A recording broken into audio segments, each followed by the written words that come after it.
welcome to another edition of Talking Bollocks on HMR. I'm Richard, and this is Anthony. Yes. And tonight we're going to be talking about trailers of upcoming films. Yeah. We start with Fury, which is Brad Pitt's new up and coming, and it's about tanks. Yeah, it follows a tank squad in the Second World War, and it has a few faces who you might recognise. Shia LaBeouf. Yes. Brad Pitt. Yep. That guy Shane from The Walking Dead. Yep. Aye, Shane from The Walking Dead. I think DJ from Event Horizon's in it as well. Yes. Yeah. And cast of many others as well. Possibly. Yeah. So, reactions to this trailer. Looks like I know there's going to be a big glaring thing at the end of the trailer here, but it looks like it could be good. Like it looks like it's got a lot of action, tank battles. Apart from that though, it looks like it's got a lot of ground fighting as well. Like a lot of infantry. Like, there's going to be like infantry because it's going to be mechanized infantry, isn't it? Pretty much. Yeah. There's going to be squads of infantry fighting alongside the tanks. So I think it's when they're pushing into Germany, like at the final stages of the war, and from the way it looks like on the thing, it looks like they pushed into Germany and they're getting counter-attacked.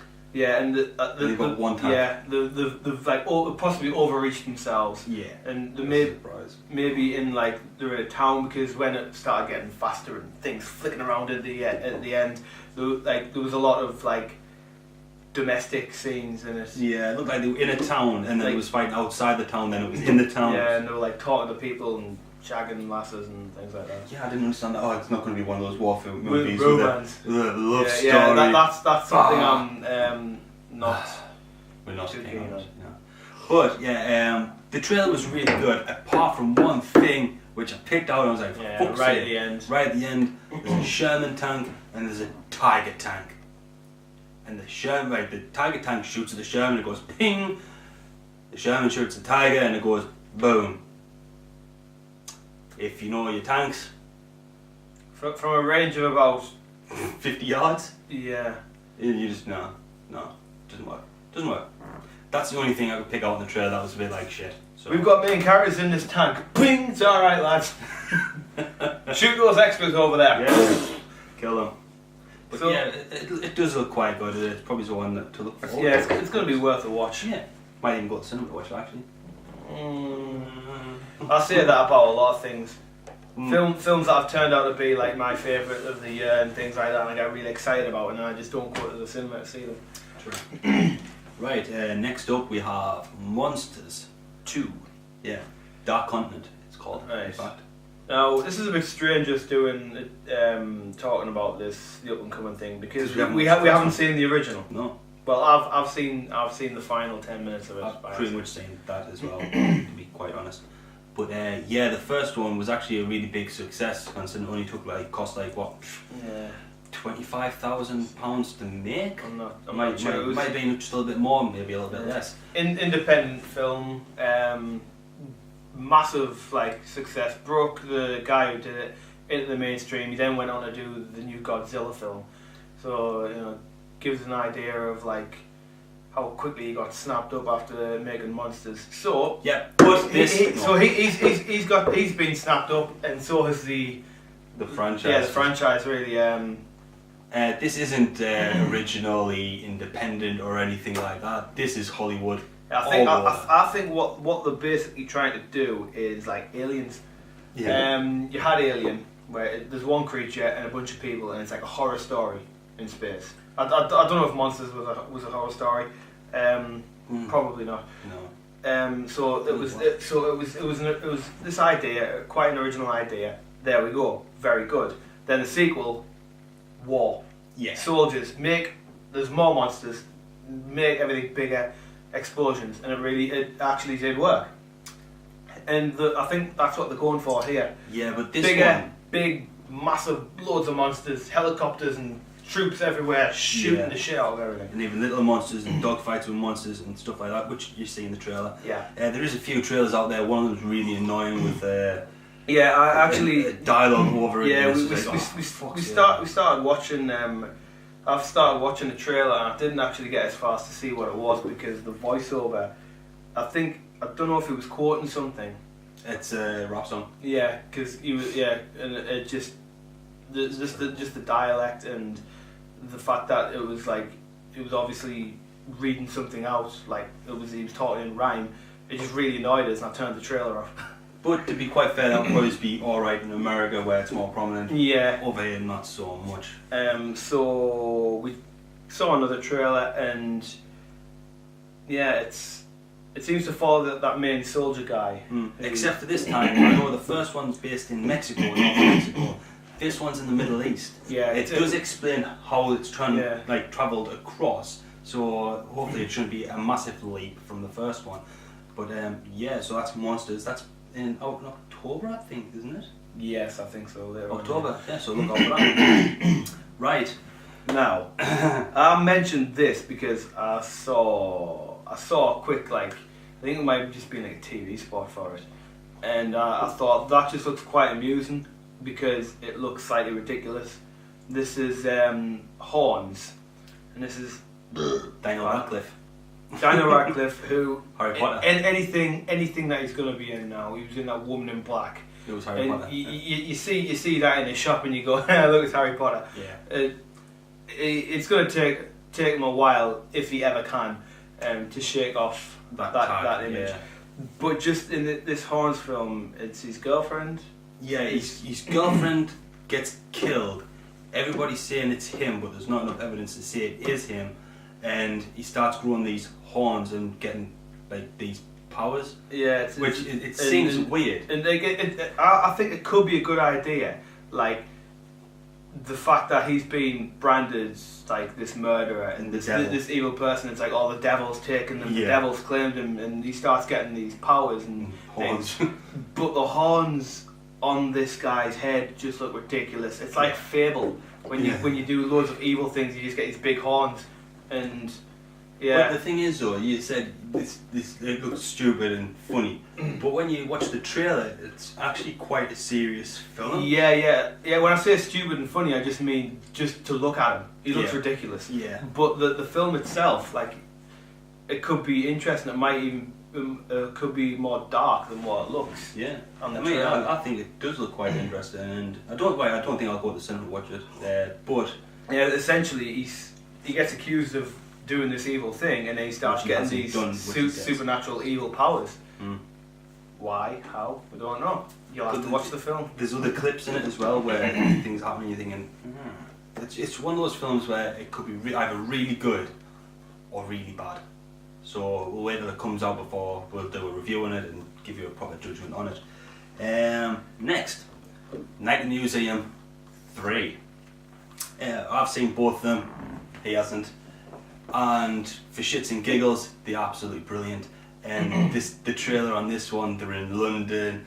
There's a lot of British humour and a lot of American humour trying to clash, which doesn't work. But it's quite funny because it doesn't work. Yeah, well, I think it makes light of the fact of stereotypes and things like that. Yeah, like how you see the British person just going, you're a security guard in America. You've got a gun and ninja swords and shit like that. Yeah, you've got a gun and you've got a taser or whatever, and you just know what you're on about. Yeah, we don't have that kind of stuff.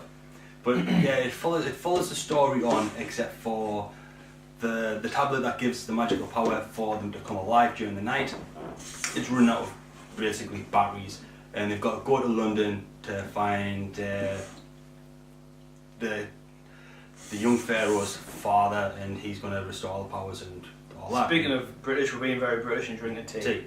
And it takes a trip. There's Triceratopses. There's a new character which is Lancelot, which looked really funny and cool because he bounces off. Who was it? He's just recently died as well. Oh, tag. I don't know. No, it wasn't Tim. He's Teddy Roosevelt's the character. Yeah, it was Tim Robbins. No, not Tim Robbins. Robin Williams. Robin Williams.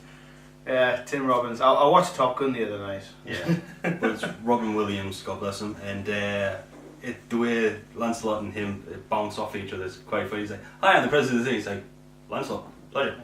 It's like, it's a lot of British humour and American humour. It does look like it's going to be actually quite fun, and Yeah. I think you would say turn on like. Yeah, because I've just Night Museum Art is just like, you know, it's one of those kids film that, like, you know, well, I have watched like kids films, you know, like yeah, the Rise of the Guardians is probably the latest one I watched. I mean, I've even seen Frozen. Sad man. I was outnumbered. Oh, right, fair enough. Plus, I got free pizza out of it. Oh, free pizza, that's fine. But anyway, so I don't go out my way to watch like a kids film. Like I might if I think that it's gonna be like mint, like Despicable Me or something like that. But this one, it's like, you know, I did get a few laughs out of the trailer. Yeah. So it's like Good. Yeah. You might have to watch the other two first, then yeah, watch this one. I'll have to get caught up. Then yeah. And this is the last one we've got. We're trying to keep this short and quick and fast and to the punch. Dracula Untold. Yeah. This is it's like the made rise, up untold version. the rise, if you will, yeah. of the vampire Dracula from Vladimir Zpesh. Or will it even be called that in the film? I don't know. Vlad the Impaler. Yeah. But yeah, it does actually have little bits of historical fact to it, like the Turkish invasion. I won't bore with the history because I know I can ramble on with it. So yeah, little bits of fact, which is really good. It gives you more of an attachment to the story. Yeah, and to the character, because yeah, he's got like an enemy to fight, and he's like, I'm protecting my people, I'm protecting my family. I with the devil. I need the power to fight for my people. And at one point in the trailer, he actually does turn around and goes, I've become this to save all of you. So you... I haven't done this for myself. It's like you're not alive because you can fight. You're alive because I did this to keep you alive, to save you. So it's got, from the trailer, it looks like it's got loads of action, a lot of in-depth character build. It's sort of like another take on like one of the earliest like anti-heroes, really, isn't it? Pretty much, yeah. So would there be? Because it's like it's giving you a reason to get on his side. So we could go on to that and then just do the classic Dracula tale again, which is, I think it's a bit over. It's been done millions and millions of times, you know. But it's a timeless classic, I suppose. Bram Stoker's Dracula. But even in that, if I remember rightly, it does have little bits of the historical fact of Vlad the Impaler and the invasion and shit like that. Yeah. So each one of them's always had that like ongoing theme. Yeah. But I think this one's trying to make it it's just the fact that hero. Bram Stoker moved it from Wallachia to Transylvania. Yeah. Which what they were trying to say was in Romania or something like that. Yeah. But during the time Wallachia was an independence. Yeah, he was the Wallachian prince, wasn't he? Yeah. So yeah. Vlad the Third, I think he was. You see how they accused the Impaler? It's fucking nasty, that. Well, up the arse and out the mouth. No. He had it down to a fine art. He used to didn't point the end. Like made it rounded so it would go through the body slowly. Push. And it used to come through there and shit like that. Did you hear that story of like the did it to something like 1,000 of his own people and put them up so when the Turks came in, fuck that, he's nuts. Then apparently he used to dine among in the field full of them. I think that's just legends. Yeah, that's one of the legends. But one of the stories was there was a merchant from a foreign land had come, and he's gone, here come you dine with me, blah blah blah. We'll have put on a bit of a show. And then he goes, right, brought in a steak, a spike. You'll probably tell us later. Yeah. But the food has arrived. The food has arrived. We'll cut it there. But pretty much that is talk about bollocks. And yeah, we've covered 5 things. 1, 2, 3, 5. 5 movies that are coming up. So yeah. Take care, everybody. Cheers.